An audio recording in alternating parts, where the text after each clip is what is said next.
You are looking at Julian's pronunciation guide, where we look at how to pronounce better some of the most mispronounced words in the world, like this other curious word. But how do you say what you're looking for today?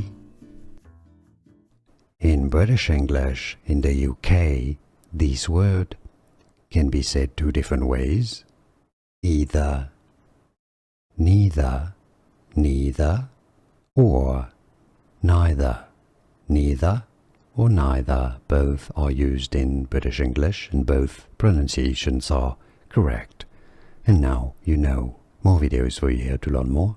See you there. Thanks for watching.